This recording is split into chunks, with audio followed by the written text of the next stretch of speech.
So के छ त हजुरहरूको हालखबर? म डेनमार्क आएको पनि लगभग 4 महिना बितिसकेछ। अनि यो ड्युरेसनमा मैले यहाँको समर पनि देखेँ, फल पनि देखेँ, अनि अहिले विन्टर एक्सपिरियन्स गर्दैछु। नर्मली मान्छेहरू अब यस्तो जाडोमा भित्र तातो भएर हैन बस्न रुचाउँछन्, तर म भने चाहिँ आज एउटा यस्तो काम गर्न जाँदैछु जुन चाहिँ अलिकति हेर्दाखेरि मूर्ख जस्तो देख्छ। बट स्टिल आजको वेदर एकदमै क्लियर र सफा छ र यो वेदरको मैले फाइदा लिँदै आज चाहिँ म बिचतिर गइरहेको छु। त्यही पनि किन भन्नु न, त्यस्तो चिसोमा स्विमिङ गर्न। अनि त्यही हो, अब यहाँमा सबै अहिले विन्टर चलिरहेको छ, पातहरू सबै खसेको छ। यो रुखको पातहरू जसरी झरेर रित्तिएको छ, मेरो जिन्दगीमा पनि खुसीको मात्रा रित्तिएर डिप्रेस्ड भएर एक्लै यसरी हिँड्नु परेको छ। र भिडियो एङ्गल अलि डिफ्रेन्ट तरिकाले खिचौँ भनेको हिरो भएर, तर भएन। बाइ द वे, तपाईँहरूले जुन पछाडि देखिरहनु भएको छ त्यो यो खोला त के भन्नु, यो एउटा काइन्ड अफ पोन्ड हो। त्यो चाहिँ अस्ति नै हिउँ पर्ने बेलामा चाहिँ फुल टु फुल जमेको थियो, अनि अहिले चाहिँ सबै पानी भइसकेको छ। अस्ति नै हिउँ परेर जम्दाखेरि चाहिँ खतरा देखेको थियो, अहिले चाहिँ अब सबै नर्मल भइसक्यो। देख्दा खुसी लाग्छ। डेनमार्कमा विन्टरको बेलामा यत्तिको मौसम देख्नु भनेको तपाईँले स्वर्ग देख्नु जस्तै हो। र यता आउँछ हाम्रो लिफ्ट। अब साइकल यति गरुङको हुन्छ कि लिफ्टको प्रयोग गर्नुपर्छ क्या। र यता लिफ्टमा गएर टक्क मिलाएर दुईजना बसेर तलपट्टि ग्राउन्ड फ्लोरमा गएर सधैँको चाहिँ ट्रेनलाई कुद्नुपर्छ।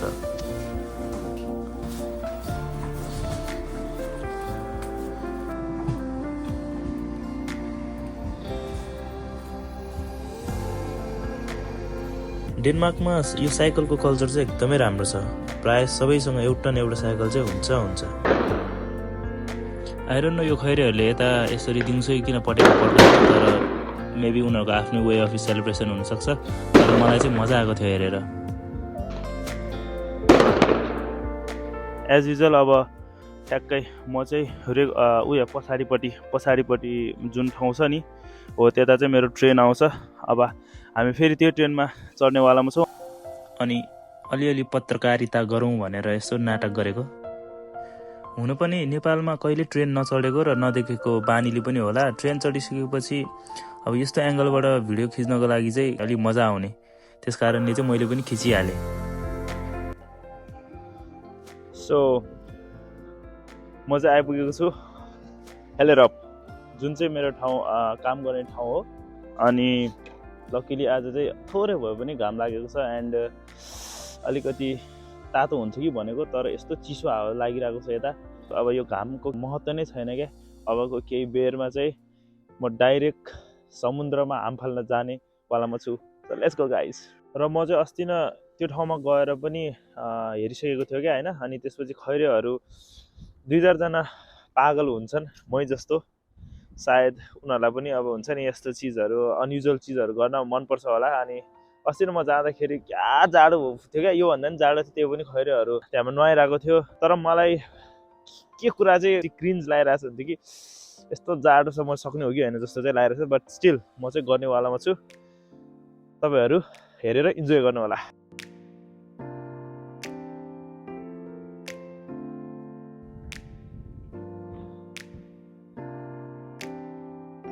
फाइनली म यता आइसक्यो। पछाडि चाहिँ मेरो के भन्छ, के भन्ने अब यो छ होइन। अब गएर एकचोटि हाम फालौँ, अनि एकचोटि फ्रिज हौँ होइन यस्तो चिसो इन्भाइरोमेन्टमा। टेम्परेचर त चिसै छ, त्यही पनि एकचोटि लाइफ टाइम एक्सपिरियन्स गरौँ भनेर चाहिँ हो। सो साइकल चाहिँ यता राख्दिउँ। साइकल भन्दा नि मेरो यो साइकलको के भन्छ ब्याट्री चाहिँ इम्पोर्टेन्ट छ क्या। जाडो त त्यो कानतिर मात्रै जाडो भइरहेको छ होइन, जाडो चाहिँ कानतिर मात्रै जाडो भइरहेको छ। तर अब यो लुगा फुकालिसकेपछि त ओभरअल अलि के भन्छ यो चिकन हुन्छ नि, त्यो जाडोमा यस्तो हाम्रो त्यो कुखुराको त्यो भुत्लाहरू जस्तो आउँछ नि, हो त्यस्तै आउँछ। त let's go guys, let's do this. गइरहेको छु, पछाडिपट्टि छ यत्रो। गएर हेरौँ कस्तो हुन्छ एक्सपिरियन्स। मैले रुमालहरू तातो लुगा त ल्याएको छु है, त्यो पनि। र यहाँ देख्नु भएको सिपहरू चाहिँ स्विडेन नर्वेतिर जान्छन्। के थाहा, भोलिपछि पैसा कमायो भने म पनि गइएला कि।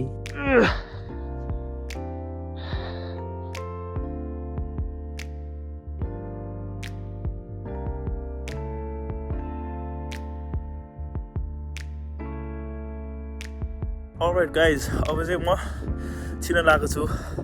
Let's go. Yes, I can do this. एकचोटि फर्स्टमा पानी हेरौँ है, कति चिसो छ. कस्तो चिसो छ. I guess I'll be fine. सक्दैन जस्तो छ यार. यस्तो रिङ्गर जस्तो हुने यार. कसम यस्तो त्यो भित्र त्यो घोचेको जस्तो हुने क्या त्यो चिसोले क्या. तर यहाँ त्यो रातो रातो भइसक्यो क्या.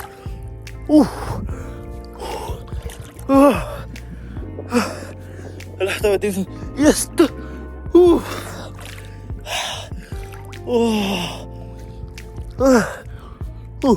कानमा छिरो.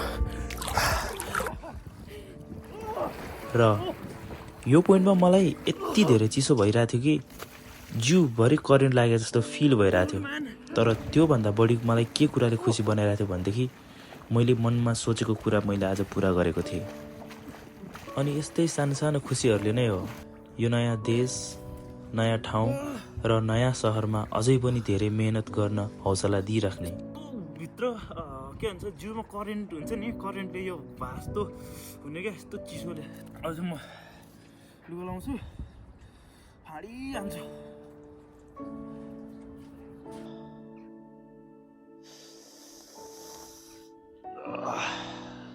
एक्चुअली जिउहरू सबै रातो भयो क्या मेरो. अब भिडियोको अन्त्यमा के त, तपाईँहरूको पनि त्यस्तो टन्नै चिजहरू होला जुन चाहिँ तपाईँले मनमा गर्छु भनेर बसिरहेको तर कहिले पनि गर्न नभ्याएको अथवा नगरेको. मलाई त स्विम गर्न यस्तो चिसोले रोकेन भने तपाईँहरूलाई केले रोकिरहेको छ. See you in the next video. र एउटा कुरा चाहिँ भन्नै बिर्सेछ, सब्सक्राइब गर्न चाहिँ नभुल्नु होला है.